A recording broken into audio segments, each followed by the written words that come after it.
Boa noite, amigos. É uma alegria e um prazer estar aqui novamente na casa de Jerônimo, que é a minha casa do coração.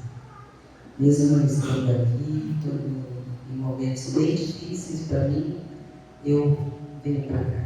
Eu venho para cá. Eu peço que me traga para que eu restabeleça minhas forças. Hoje o assunto que a gente vai tratar é um assunto bem difícil.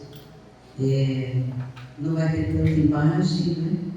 Hoje eu vou passar algumas informações, porque a gente está vivendo uma época em que as pessoas estão vendo muita live, e vê um, vê o outro, e a live é uma coisa muito pessoal, né? De cada palestrante, da visão de cada um. E eu escutei uma coisa de uma pessoa que eu respeito muito, que diz: live não é livro. E como as pessoas não gostam de ler, é a maneira que eu tenho de trazer as palestras, traduzindo, mostrando em imagens os livros. Nós fizemos o Nosso Lar, nós fizemos Mensageiros, os Missionários, Obreiros da Vida Eterna, Voltei e tantos outros. Mas eu parei nele antes de retomar a coleção de André Luiz, porque eu achei importante um capítulo do livro Nosso Lar. Quem aqui já leu Nosso Lar? Quase todo mundo, né? Então, nesse livro, André Luiz passa por uma situação que, quando ele desencarna, ele não vai para o céu, como todo mundo espera, como todo mundo imagina, que vai encontrar a mãe, o pai, a avó, e André Luiz fica no umbral. Por que ele fica no umbral durante 8 anos? Porque ninguém vai para um lugar onde você não construiu aqui na Terra. Ninguém vai viver no mundo espiritual a felicidade feliz, porque aqui ele não se preparou para isso. Porque, na verdade, nós temos... Quantos mundos a gente tem? Alguém sabe dizer quantos mundos a gente tem? 2. O material e o espiritual. E às vezes a gente escuta assim, a felicidade não é desse mundo. Se a felicidade não é desse mundo, aqui é o mundo material, nós viemos do mundo espiritual, nós também não somos desse mundo, o que importa se a felicidade vem daqui? A felicidade vai ser lá. E André Luiz o preparou. O que ele fez? Ele viveu a matéria somente. Era o que comer, o que beber, o que vestir, era a vida dele. Ele não se preparou espiritualmente para uma nova vida. E isso vai acontecer com todos nós que não nos prepararmos para outra vida. Se viver especialmente a matéria. A matéria é importante, porque Jesus disse também: a cada um segundo sua obra. Então, se você não buscar, você não vai ter. Mas acontece que é muito importante a gente saber que mesmo a gente trabalhando todos os dias pela matéria, a gente tem que buscar a nossa vida no outro lado. Porque vai ser muito difícil quando a gente chega lá e não encontrar ninguém e tem que passar um tempo no umbral para se... como é que eu vou dizer? Para a gente poder sentir todo aquele mundo que é o mundo real nosso e que não é esse ali. Então, André Luiz, ele passou 8 anos no umbral. Se vocês olharem essa imagem, cresceu a barba, ele tinha fome, ele tinha sede, ele tinha suas necessidades, e esses espíritos que estão em volta dele, eles estão chamando de o suicida, o tempo todo chamando André Luiz de suicida. Por quê? Porque quando André Luiz na Terra, ele abusou do seu corpo físico, ele abusou de mulheres, contraiu sífilis, e da sífilis teve uma complicação que foi para o intestino e onde ele morreu. Mas ele não conseguia entender, não aceitava que ele era suicida. Ele era um suicida indireto. Ele realmente não acabou com a vida dele. E por ele ser um suicídio indireto, ele era chamado no mundo espiritual de suicídio. E é o que todos nós vamos ser chamados se a gente não procurar cuidar do que é necessário aqui para nós. Ele, depois que ele fica 8 anos no umbral, ele vai ser resgatado, depois de uma oração que ele faz, é uma oração bem sentida, onde vem o ministro buscá-lo, que é o ministro Clarencio, e vai levá-lo para o nosso lar. Nosso lar é uma cidade espiritual, em cima do espaço aéreo do Rio de Janeiro, já falei várias vezes isso, porque todo mundo aqui pensa, eu quero ir para o nosso lar. Não. Eu quero ir para a cidade espiritual onde estão a minha família espiritual. Então, se eu moro em Curitiba, por exemplo, eu vivi 40 anos em Curitiba e meus laços maiores são lá, é para lá que eu vou ser atraída. Se eu moro, mesmo morando em Santos, meus laços são aqui, eu vou ser atraída para cá. E isso acontece inclusive de país. Pessoas que vêm de outros países, mas toda a família está lá e a família espiritual também. Então, a pessoa vai para esse lugar. Não é assim. Eu vou para o nosso lar, eu vou no céu. Não. A gente vai para de onde a gente veio, na verdade. Tá? E Clarencio leva André Luiz para o nosso lar. E ele vai, vocês vão ver agora, nosso lar ele é todo murado, porque ele está numa região umbralina, em volta deles é todo umbral, e ele acessa com uma porta, e ali vocês verem ele entrando no nosso lar. No nosso lar, ele vai ser levado para um hospital, porque como ele é doente, ele fica nesse hospital há um tempo, e eu, agora, nesse momento, eu vou começar a ler alguns trechos do livro Nosso Lar, porque a gente vê esse livro como se fosse um romance. Mas não, André Luiz, ele está contando tudo isso aqui para a gente não precisar passar por isso. Eu repito isso sempre. Todas as obras de André Luiz que eu falo é para a gente não precisar passar por essa situação. E ele, quando ele foi para o hospital, ele recebe uma visita do Henrique de Luna. Essa imagem que vocês estão vendo é uma imagem muito importante, porque eu levei, acho que depois da quarta ou quinta vez que eu li o livro Nosso Lar, que eu percebi que o Espírito senta. Ele senta para ouvir, lá também tem cadeira, então eles sentam, eles dormem, eles têm uma vida como a nossa, porque está muito próximo aqui da matéria. E nesse momento aqui, essa conversa que a gente vai ter, é quando ele fala que, infelizmente, ele veio para a Terra e era uma pena que ele voltasse para o espiritual como suicida. E ele fica bravo, mesmo passando 8 anos sofrendo, ele chega lá e ele fica bravo com o médico e diz, não, eu não sou suicida, eu não sei porque estão falando isso, eu sofri bastante, eu não queria vir, mas Henrique de Luna vai mostrar para ele as causas que o levaram a ser um suicida. E eu vou ler agora aqui para vocês.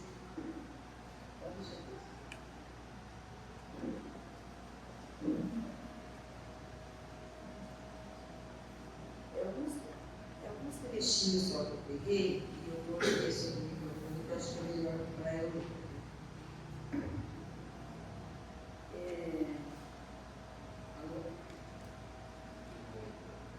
Oi? Tá ligado. Ele ouve esses gritos de suicida por todos os lados, né? E ele, quando é chamado para o suicida pelo médico Henrique de Luna, que vai examiná-lo, ele fica muito bravo. E aqui, quando eles entram, eles pedem ao enfermeiro para que ele lhes diga o estado geral de André Luiz, né? E André Luiz fica só escutando o que ele fala. é de lamentar que tenha vindo pelo suicídio. Suicídio não. Recordei as acusações dos seres perversos das sombras. Não calei a incriminação. Ele fica mesmo bravo por ter sido chamado suicida pelo médico. Creio que haja engano a severino me livrado. Meu regresso no mundo não teve essa causa. Lutei mais de 40 dias na casa de saúde, tentando vencer a morte. Sim, esclareceu o médico, demonstrando a mesma serenidade superior. O organismo espiritual apresenta em si a história completa de ações praticadas no mundo. Vejamos a zona intestinal. A oclusão deriva de elementos cancerosos e que esses, por sua vez, de alguma leviandade do irmão no campo das cílicas. Entretanto, seu modo especial de conviver, muitas vezes, isso aqui é para nós, exasperado e sombrio, captava destruidoras vibrações naqueles que o ouviam. Quem viu o filme Nosso Lar, lembra dele muito irritado por ter que atender uma paciente grávida. Então, esse modo exasperado dele, sombrio, antipático, tudo dele, isso acarretava muito no organismo dele, porque ele recebia das pessoas que ele, não vou dizer maltratava, mas tratava mal, aqueles pensamentos ruins que foi no corpo dele formando uma doença. Então, a gente tem que cuidar do que fala. Porque tem uma história de Chico Xavier. Chico Xavier, uma vez, ele estava andando, ele estava indo para a cidade, e uma mulher, uma receita mediúnica, chegou para ele e falou: Chico, eu precisava de uma informação. Ele falou: agora eu não posso, agora eu estou atrasado. E foi. Ele não deu 4 passos, apareceu Emmanuel. E Emmanuel disse para ele assim: Chico, por que você não atendeu a mulher? Ele falou: porque eu estou atrasado. Volte e atenda. E ele voltou. E quando ele voltou, ele chamou a senhora, explicou para ela toda a receita, como é que fazia, tudo, e voltou para ele, continuou o caminho dele. Ele deu alguns passos e Emmanuel olhou para ele e falou assim: olha para trás. E ele viu um halo brilhante vindo de gratidão da mulher em direção a ele. Então, toda vez que a gente tiver uma atitude boa com alguém, a gente vai receber. E toda vez que tiver uma atitude áspera, grosseira, mal educada, seja lá o que for, a gente também vai receber. Então, a gente tem que cuidar como a gente se porta em determinadas situações. E não perder a oportunidade, né? Vamos continuar.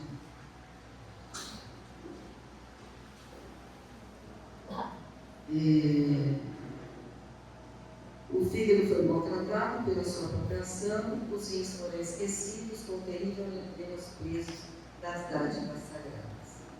A longa tarefa que lhe foi confiada pelos maiores da espiritualidade superior foi reduzida a meras tentativas de trabalho que não se consumou. Todo o aparelho gástrico foi destruído à custa de excesso de alimentação, bebidas alcoólicas, aparentemente sem importância. Aquelas bebidas que de vez em quando a gente tem e que não tem importância, com o tempo foi atrapalhando o aparelho gástrico dele. Devorou-lhe a sífilis, as energias essenciais. Como vê, suicídio é incontestável. Então, eu vou parar aqui o livro Nosso Lar agora, porque eu vou ler para vocês um livro, eu vou mostrar esse aqui, ó, chama Estante da Vida. Alguém deve ter em casa esse livro, esquecido na estante. Eu mesmo, você tem as imagens da capas? Não tem problema, só apoiar as imagens das capas. Esse livro Estante da Vida, ele é de Humberto de Campos, né? Que é o irmão X, e psicografia de Chico Xavier também. E aqui tem um relato muito interessante, porque a gente está falando de suicídio, no caso indireto do André Luiz. Eu vou falar agora do que acontece com um suicida. Se alguém aqui está pensando no suicídio, ou se alguém aqui está pensando na sua vida, e eu vou dizer uma coisa, nem por brincadeira pense assim, olha, a minha vida não está muito boa, seria bom que eu morresse logo. Porque o que vai acontecer? Os espíritos trevosos que estão em volta de nós e que estão querendo que a gente se mate e que vá sofrer do outro lado, que eles usar nossa energia vital, nosso fluido vital, eles vão fazer de tudo para a nossa vida ser atrapalhada, a nossa vida ter várias complicações que nos levem ao suicídio. E hoje, no Brasil, a cada 40 minutos tem um suicídio. E pior que isso, nesse mesmo período tem quase 20 tentativas de suicídio, porque nós estamos num momento de transição. E essa transição é a maneira espiritual, o bem e o mal. E a gente tem que escolher nesse momento do lado a gente está. Eu não estou dizendo que a gente aqui nós somos santos, muito pelo contrário. Nós somos na escala evolutiva, nós estamos bem perto do primitivo. O primitivo somos a segunda escala, que é provas e as expiações, e estamos indo para o mundo de regeneração, onde apenas as pessoas que procuram o bem vão poder estar. Os outros vão ser transferidos para um outro planeta, que é o que aconteceu com a gente quando a gente veio de um outro planeta, porque lá nós éramos motivo de perturbação para os povos. Então vamos tentar ser um pouco melhor agora, para poder amplificar, para a gente ficar aqui. Esse livro Instante da Vida, eu vou ler desde o começo, mas ele fez algumas. É um diálogo, tá? É um diálogo feito pelo irmão X, né? Humberto de Campos. Então ele fala assim: aqui vai, meu amigo, a entrevista rápida que você solicitou ao velho jornalista desencarnado. Humberto de Campos em vida, ele era jornalista. Para vosso esclarecimento, porém, devo dizer que se trata de uma jovem senhora que, precisamente há 14 anos, largou o corpo físico por deliberação própria, ingerido e fornecido. Mais alguns apontamentos, ela se envenenou no rio aos 32 anos, deixando esposo e um filhinho em casa. Ela caracterizava-se na terra por nobres qualidades morais, moça tímida, honesta, operosa, de instrução regular e extremamente devotada aos deveres de esposa e mãe. Quanto que a gente escuta pessoas que falam assim: nossa, eu não consigo imaginar como é que fulano se suicidou. Era tão bom, era tão tranquilo, era tão pacato, né? Então, um dos motivos é esse que eu falei, é o pensamento, porque ele vai atrair aquilo que a gente quer. Passemos então às 11 questões que vejamos e as respostas que ela nos deu e transcrevo na íntegra. Alô? Irmã, possuía alguma fé religiosa que lhe desse convicção na vida depois da morte? Eu segui a fé como acontece muita gente que acompanha os outros no jeito de crer. A mesma situação dos caprichos da moda, quer dizer, ela era a igreja que todo mundo ia, então ela fazia as coisas que todo mundo fazia. Para ser sincera, não admitia que fosse encontrar aqui uma vida fora do mundo que eu vivia. Então, ela não era clara, não tinha conhecimento espiritual. Quando sobreveio a morte do corpo, ficou inconsciente ou consciente dessa vez? Se ela estava consciente ou inconsciente no momento em que ela desencarnou. Eu não conseguia sequer mover o dedo, mas motivos que ainda não sei explicar, permaneci completamente lúcida por muito tempo. Então, ela estava consciente. Quais as suas primeiras impressões ao verificar-se desencarnada? Ao lado do terrível sofrimento, um remorso indefinível tomou conta de mim. Ouvia os lamentos do meu marido e do meu filho pequenino. Quando o rapecão, que é o carro da funerária,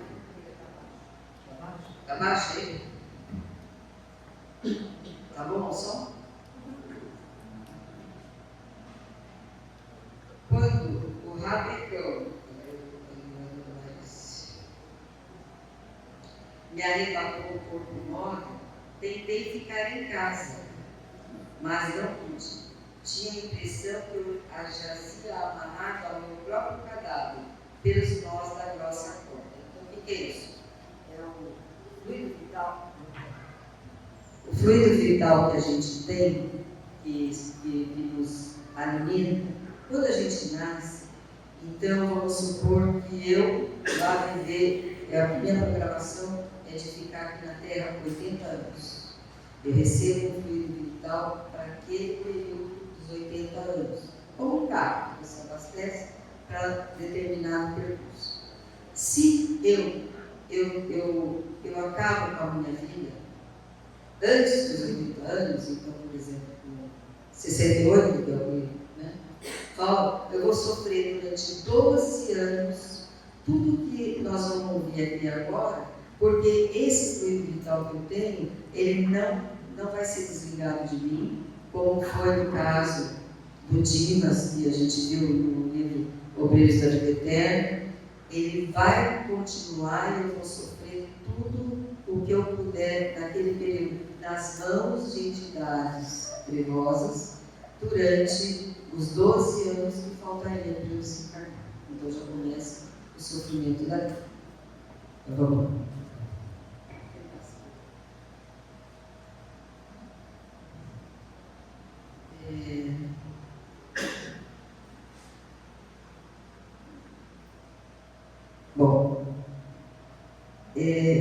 Fui atirada a um compartimento do necrotério e chorava de enlouquecer. Depois de poucas horas, notei que alguém me carregava para a mesa de exame. Vi-me desnuda e de chofre tremi de vergonha. Mas a vergonha fundiu-se no terror que passei a experimentar ao ver que 2 homens moços me abriram o ventre, sem cerimônia, embora respire respeitoso silêncio. Não sei o que doía mais, se a indignação feminina retalhada a meus olhos ou a dor indescritível em meu novo estado de ser, quando os golpes do instrumento cortante, a autópsia, me rasgavam a carne. Mas o martírio não ficou nesse ponto. Tive que aguentar duchas de água fria nas vísceras expostas, como se fosse um animal. Claro que eles não iam dar anestesia nela, né? Ninguém tem circulação, não vai pegar anestesia. Então abriam como podia, né? Clamei ainda mais por socorro, mas ninguém me escutava e nem via. Aí a próxima pergunta. Recorreu à prece no sofrimento? Sim, mas orava à maneira dos loucos desesperados, sem qualquer noção de Deus. Além disso, para salvar o corpo que eu mesma destruíra, a oração era um recurso que lançava a mão muito tarde. Quer dizer, vamos rezar antes de fazer as bobagens, né? Encontrou um caminho, amigos ou parentes desencarnados, nas primeiras horas do plano espiritual, tipo assim, eu vou encontrar o tio, a tia, a mãe, né? Hoje sei que eles me procuraram auxiliar, mas inutilmente, porque minha condição de suicida me punha em plenitude de forças físicas. Ela não tinha controle mais das suas forças. Assisti o próprio enterro com o terror que meu amigo é capaz de imaginar. Não havia espíritos benfeitores no cemitério? Sim, mas eu não podia vê-los. Estava mentalmente cega de dor. Senti-me sob a terra, sempre ligada ao corpo, como alguém a se debater num quarto abafado, lodoso e escuro. Olha a sensação. Imagina só. Você vê seu próprio corpo se desmembrando ali embaixo da terra e ela sentindo tudo. Nessa aí, eu tenho uma imagem do livro Obreiros da Vida Eterna, que é um homem, aqui ele não cometeu suicídio, mas vocês estão vendo um halo que sai dele e entra aqui no túmulo, aqui, ó, ele desce. O que acontece com ele? Nesse caso aqui, quem viu já a palestra lembra. Ele era um homem materialista, estava super ligado aos negócios dele. Os filhos dele estavam fazendo a divisão tudo certinho, tudo sem problema nenhum.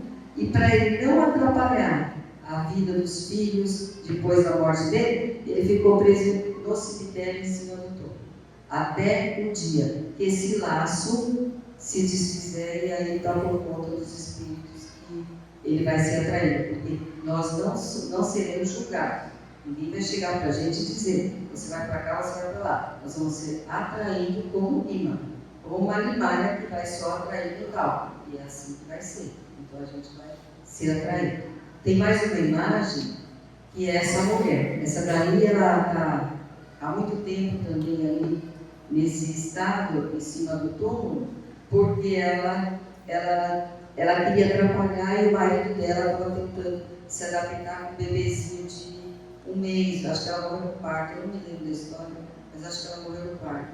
E ela também ficou presa. Então a gente tem que cuidar muito com o desapego nosso daqui de tudo. Porque tudo que a gente for apegado, onde a gente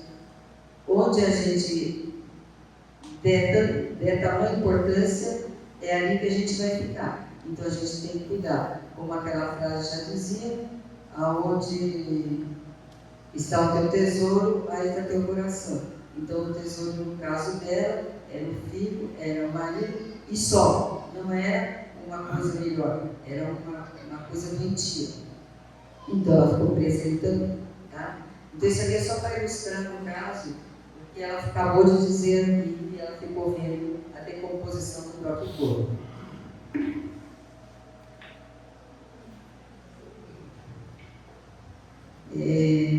O que aconteceu em seguida? Bom, até agora eu não consigo saber quanto tempo estive na cela do sepulcro, seguindo hora a hora a decomposição dos meus restos. Porém, um instante em que a corda magnética cedeu, eu falei que rebenta, essa corda aqui, ela rebenta sozinha depois de um tempo, pus-me em pé sobre a cova, reconhecia-me fraca, faminta e sedenta, e dilacerada. Não havia tomado posse de meus próprios raciocínios quando me vi cercada por uma turma de homens que mais tarde vinha saber serem obsessores cruéis. Deram-me voz de prisão. Um deles me notificou que o suicídio era falta grave, que eu seria julgada em corte de justiça, e que não me restava outra saída senão acompanhá-los ao tribunal. Quem lê o livro de Libertação vai saber desse tribunal. A gente ainda não passou, nós vamos passar. Mas existe um tribunal nessa região das trevas. Obedeci e para logo fui com eles encarcerada em tenebrosa funa, onde pude ouvir o choro de muitas outras vítimas. Esses malfeitores me guardavam em cativeiro e abusaram da minha condição de mulher, sem qualquer noção de respeito e misericórdia, porque esses seres da terra estão muito perto da animalidade, do mundo primitivo. Então, é isso que aconteceu com ela aqui, o porquê disso. Somente após muito tempo de oração e remorso, tive o socorro de espíritos missionários que me retiraram do cárcere depois de enormes dificuldades, a fim de me internar em um campo de tratamento. Por que razão decidiu se matar? Ciúmes do meu esposo e passar a simpatizar com outra mulher.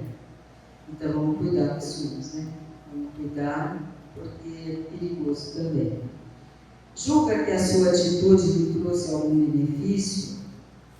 Apenas complicações. Após 6 anos de ausência, ferida por terríveis saudades, obtive a permissão de visitar a residência que eu julgava sendo a minha casa no Rio. Tremenda surpresa. Em nada adiantou o suplício. Meu esposo, moço, ainda necessitava de companhia e escolhera para a segunda esposa a rival que eu abominava. Ele e meu filho estavam sob os cuidados da mulher que lhe suscitava ódio e revolta. Sofri muito e meu orgulho abatido. Desesperei. Auxiliada pacientemente por instrutores caridosos, adquiria um princípio de compreensão. Ela se matar de novo. Já foi por causa dela. Foi para casa e era ela que estava lá cuidando do marido do meu filho. Estou aprendendo agora a converter a aversão em amor. Comecei procedendo assim pelo devotamento ao meu filho, a quem ansiava estender as mãos e só possuía no lar as mãos dela, habilitadas a me prestarem semelhante favor. Pouco a pouco notei as qualidades nobres de caráter e de coração e hoje a amo deveras, por irmã de minha alma. Como pode observar, o suicídio intensificou a luta íntima e me impôs de imediato duras obrigações. O que te aguarda no futuro? Tenho vontade de esquecimento e de paz. Trabalho de boa vontade em meu próprio governamento, e qualquer que seja a aprovação que me espere nas corrigendas que mereço, rogo compaixão divina. Rogo que a compaixão divina me permita nascer na terra outra vez, quando então conto em retornar ao ponto da evolução que estacionei, para consertar terríveis consequências do erro cometido. O que vai acontecer? Ela vai ter que vir com um corpo já com algumas deficiências, porque ela estragou o corpo que não era dela. Ela estragou o corpo que ela usou na terra. Então ela vai ter que passar algumas consequências. Ela vai vir realmente para resgate, né? O que te aguarda para o futuro? Eu já falei isso. Bom, aqui, meu caro, termina o curioso depoimento que figurei na posição de seu secretário. Sinceramente, não sei se você deseja entrevista com tanto empenho, se é para curar doentia ansiedade em pessoa querida, inclinada a matar-se. Se for isso, é possível que você alcance algum objetivo.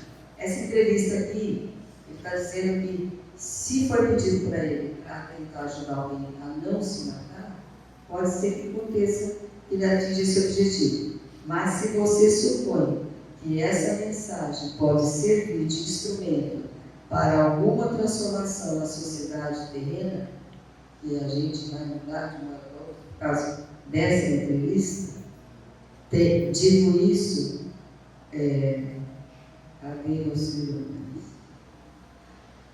sobre os alicerces da verdade espiritual, não estou muito certo quanto ao êxito. Digo isso porque se estivesse aí, no meu corpo de carne, entre um frango assado e um café quente, e se alguém me trouxesse a ler a presente documentação, sem dúvida eu julgaria tratar-se de uma história da Carochinha. Essa é o que o irmão X disse no final da entrevista. Esse é o livro Estante da Vida, tem várias entrevistas, várias histórias. A primeira dela é o encontro dele com a Mary Monroe. Ela estava há 5 anos no cemitério, mas em uma condição melhor. Ela foi morta, ela morreu, ela foi dada como suicida. No livro já mostra que ela não foi. Ela tomou tranquilizante demais e acabou desencarnando. Mas quem quiser esse livro, é só dar um nome para a Aline, que ela faz a encomenda personalizada já para cada um. E vale a pena, gente. É muito bom isso aqui. Vamos voltar para o nosso lado, então, né? O melhor, né? Isso aí era só, eu achei muito importante. Como a gente estava falando do suicídio indireto, que é o caso de Ana Luísa, aí eu achei uma situação do suicídio direto, para a gente saber exatamente como é que se passa uma pessoa que está do outro lado através do suicídio.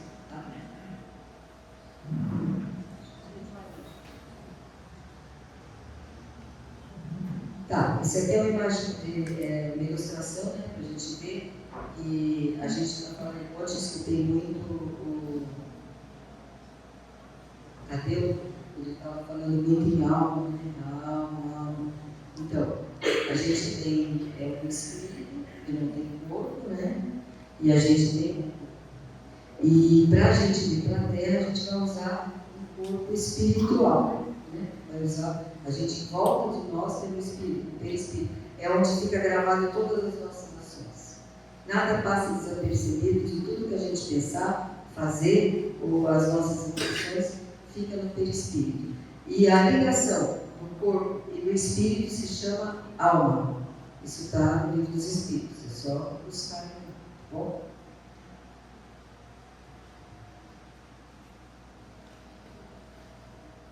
Aqui, essa imagem aí, é que eu quero falar, porque nessa conversa que o André Luiz vai ter com o ministro Parente, ele começa, quando ele foi visitado,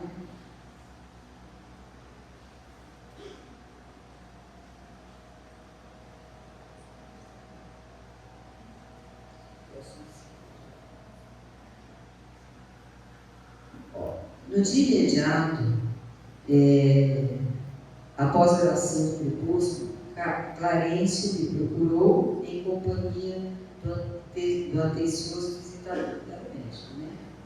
Fisionomia de generosidade, perguntou abraçando: como vai? Melhorzinho? Aí comecei a explicar.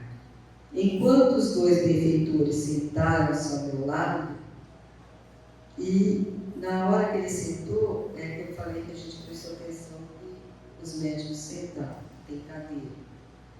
Aí ele começou a orainha dele. Não posso negar que esteja melhor. Entretanto, sofro intensamente. Não posso negar que esteja melhor. Entretanto, sofro intensamente. Aí eu vou pensar algumas frases que ele fala para o médico para responder a pergunta de como vai melhorzinho. Ah, como tem sido pesada a minha cruz. A dor aniquilou todas as forças disponíveis. Meus sofrimentos morais são enormes e inexprimíveis. Que terá sido da minha esposa? Alguém lembra o fato da esposa dele? O que aconteceu com a esposa dele? Já estava. Então, já estava casada, já estava feliz, né? Ele passou. Que foi feito de minha esposa e de meus filhos?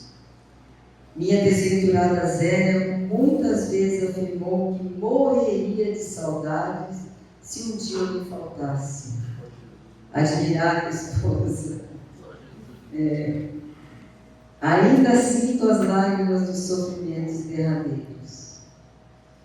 Onde estará minha pobre companheira? Porque o livro todo é um trabalho de que ele queria voltar à terra na casa dele. Vocês lembram? E todo o livro passa essa situação dele querer saber da esposa.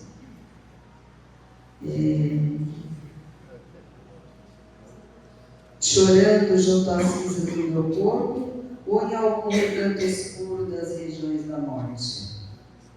Creio que raras criaturas terão padecido tanto quanto eu. Então ele sobe lá na etapa, né? Que desventurado destino!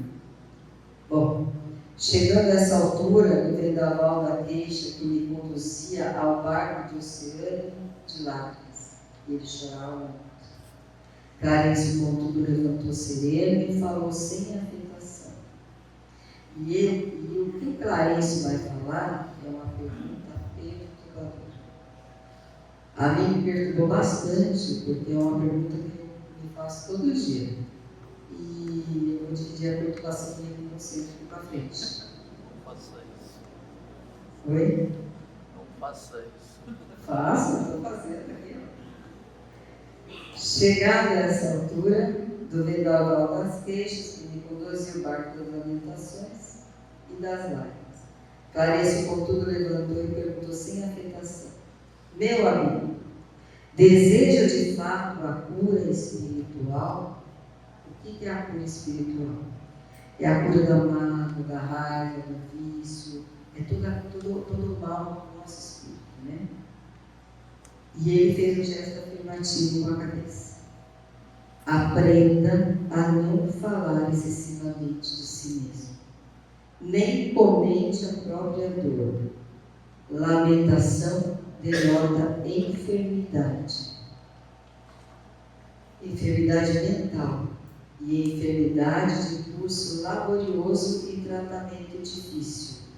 É indispensável criar pensamentos novos. O que é assim, gente? Eu passo uma situação. Você vai me contar uma história. E aí eu pergunto: quanto tempo aconteceu isso? Ah, faz 10 anos. 10 anos que você está vivendo uma situação que não existe. Porque o passado, ele vai ter que ficar no passado. O que passou, a gente tem que aprender a perdoar os outros e a se perdoar. Porque o que acontece? Os espíritos não conseguem aproximar da gente enquanto a gente tiver esse mundo de lamentações. É uma técnica que os obsessores usam. Os obsessores, para nos obsediar, eles usam essa técnica. Ele começa assim: você viu aquela lá? Você viu o que ela falou de você? Você vai deixar por isso mesmo? Vai ficar assim? Você não vai fazer nada? Você é o quê? Pensando de barato? Esse pensamento a gente tem que tirar. E ao mesmo tempo, ele também pode levar para o futuro. Olha como é que você está gorda. Olha a ruga do teu rosto. O teu marido não vai ficar te olhando mais. Você está com vergonha, olha no espelho. E essas coisas, todos esses pensamentos ruins, tanto no futuro quanto no passado, é a técnica dos obsessores. Já a técnica dos espíritos que querem cuidar da gente, de nossos anjos guardiões, qual que é? Deixa o passado no passado. Hoje não existe mais, só existe o agora. O que você fez, o que você passou, não vai mudar. O passado, ele não pode ser mais mudado, mas o futuro também você não pode prever. Então, não existe nem hoje, existe o agora. Porque daqui a pouco, a hora que eu sair dali, já é passado, entendeu? Então, a gente tem que deixar o passado no passado. E hoje, praticar todo o bem possível, para que os espíritos possam estar sempre nos auxiliando nesses dias tormentosos que a gente está vivendo.